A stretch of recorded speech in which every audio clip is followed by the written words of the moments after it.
किरोड़ीलाल मीणा के इस्तीफे ने सियासी हलचल तेज कर दी। इस्तीफे के बाद किरोड़ीलाल मीणा हाईकमान के बुलावे पर दिल्ली पहुंचे। किरोड़ीलाल मीणा दिल्ली में बीजेपी अध्यक्ष जेपी नड्डा समेत तमाम नेताओं से मुलाकात करेंगे। किरोड़ीलाल मीणा ने कृषि मंत्री पद से इस्तीफा दे दिया है। भजनलाल ने अब तक इस्तीफा स्वीकार नहीं किया है। इस्तीफे के बाद किरोड़ीलाल मीणा ने कहा कि लोकसभा चुनावों में 7 सीटों पर जीत का दावा किया था, लेकिन 4 जीती, 3 ज्यादा प्रभाव वाली सीटें हार गए। ऐसे में मैंने इस्तीफा दिया है। मीणा ने साफ कर दिया कि पार्टी से कोई नाराजगी नहीं है।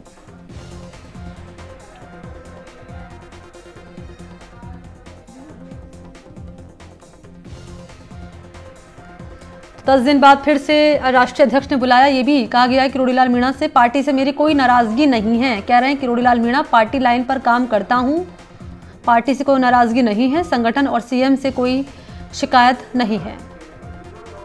तो मुलाकात के बाद ये बयान सामने आया किरोड़ीलाल मीणा का कि मेरी पार्टी से कोई नाराजगी नहीं है, पार्टी संगठन के लिए काम करता हूं, पार्टी लाइन के लिए काम करता हूं, जनता को वचन दिया था वो निभाया है। राष्ट्रीय अध्यक्ष ने 10 दिन के बाद फिर से बुलाया है। पार्टी से मेरी कोई नाराजगी नहीं है, किरोड़ीलाल मीणा कह रहे हैं।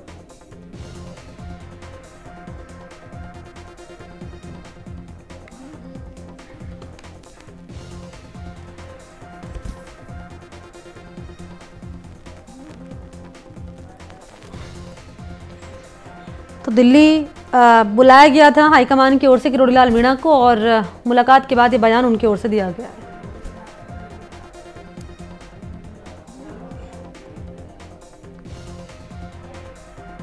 जनता के बीच में वचन दे दिया था कि मैं ईस्टर्न राजस्थान की ये सीटें हार गया तो मैं मंत्री पद छोड़ दूंगा, तो मैंने वो छोड़ दिया है। और इस्तीफे की कॉपी राष्ट्रीय अध्यक्ष जी के पास भी है। और उन्होंने जो कुछ बातें की हैं वो उन्होंने फिर मेरे को 10 दिन बाद बुलाया है। मेरा कोई दुराग्रह नहीं है, ना मेरा कोई ये है कि मैं पार्टी की लाइन को तोड़ूं। सदा पार्टी के लाइन पे काम किया है, बस इतना सा ही है। उसमें कोई ना तो संगठन से शिकायत है मेरी, ना मुख्यमंत्री जी से है। सबका बड़ा अच्छा प्यार है, सबका अच्छा सहयोग है। इतना ही है कि मैंने ये जनता के बीच में बोला था लोकसभा चुनाव के दौरान, इसलिए इस्तीफा देना पड़ा। और इसी पर मेरे साथ ज्यादा जानकारी लिए सहयोगी वीरेंद्र इस वक्त लाइव मौजूद हैं। वीरेंद्र, जरा बताएं कि क्या रहा मुलाकात में, क्या बात हुई है, क्या रहा, क्या अपडेट है?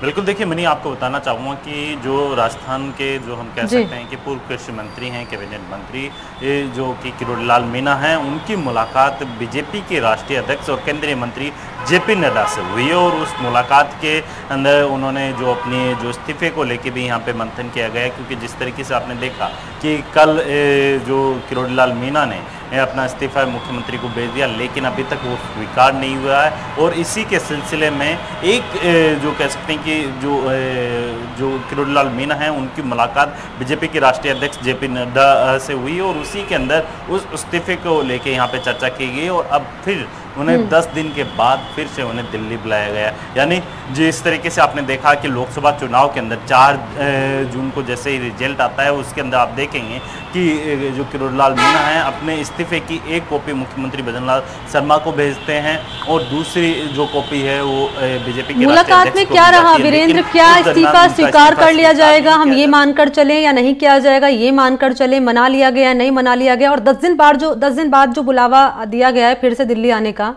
इसके क्या मायने हैं?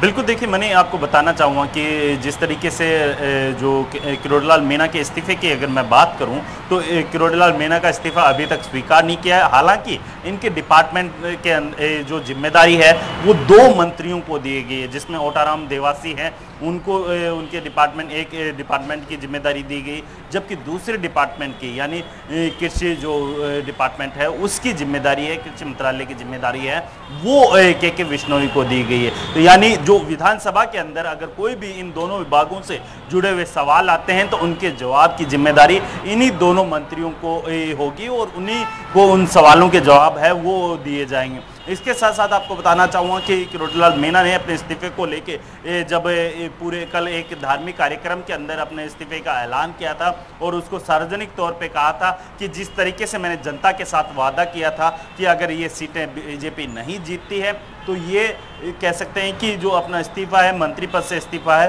वो किरोड़ीलाल मीणा दे देंगे। अगर मैं किरोड़ीलाल मीणा की बात करूं तो किरोड़ीलाल मीणा ने अपने जो कांग्रेस राज के अंदर यानी पूर्ववर्ती अशोक गहलोत के कार्यकाल के दरमियान, चाहे भ्रष्टाचार से जुड़ा हुआ मुद्दा हो या फिर पेपर लीक से जुड़ा हुआ मुद्दा हो, तमाम मुद्दों को लेकर सरकार के खिलाफ सड़कों पे नजर आए थे। और उसी के आपने देखा होगा कि अभी जिस तरीके से जल जीवन मिशन को लेके आपने कई ऐसे अधिकारियों को अभी एसओजी या फिर जो तमाम जो एजेंसियां हैं उनके द्वारा उनकी धरपकड़ की जा रही है और भ्रष्टाचार की तह तक जाने की कोशिश कर रही है। यहाँ पे आप देखा होगा कि किरोड़ीलाल मीणा ने पेपर लीक के अंदर किस तरीके से युवाओं के साथ कंधे से कंधा मिलाकर, चाहे सड़क हो चाहे सदन हो, हर जगह उन्होंने युवाओं की आवाज़ को उठाने का काम किया है। तो जाहिर सी बात है, उन्होंने जिस तरीके से अपने सोशल मीडिया के अंदर ऊपर जो लिखा था कि रघुकुल रीत जाए पर वचन ना जाए, उसी के तर्ज पे उन्होंने अपना इस्तीफा है वो भजनलाल सरकार को दे दिया। लेकिन अभी भी उनका अच्छा वीरेंद्र, एक सवाल और मेरा रहेगा, जरा ये भी बताइए दर्शकों को कि डिपार्टमेंट की जिम्मेदारी है।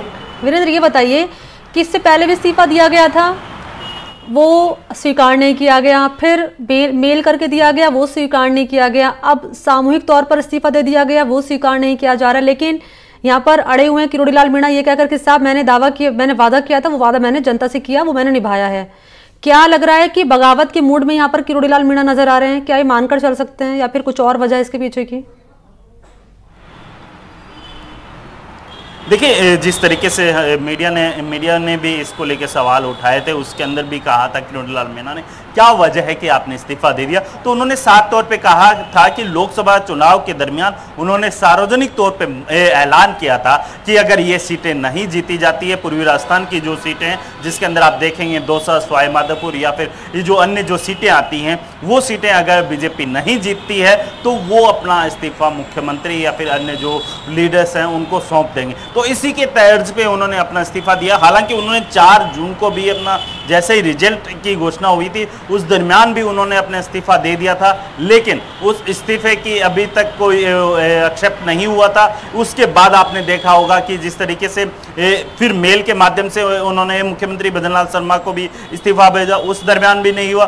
फिर उन्होंने कल एक धार्मिक कार्यक्रम के अंदर उन्होंने अपने इस्तीफे का सार्वजनिक तौर पर ऐलान किया और वहां पर मीडिया के सामने कहा कि ना ही मेरा संगठन से कोई ऐसी जो कह सकते हैं कि कोई ऐसा विरोधाभास नहीं है, ना ही मेरा मुख्यमंत्री है भजनलाल शर्मा उनसे कोई ऐसी बात नहीं है। तो उन्होंने जिस तरीके से जनता के बीच में अपनी बात कही थी उसी के तर्ज पे अपना इस्तीफा वो है सौंपा है। हालांकि वो इस्तीफा अभी तक एक्सेप्ट नहीं किया गया है। जी मनी। ठीक है, शुक्रिया आपका वीरेंद्र, तमाम जानकारी इस खबर पर देने के लिए।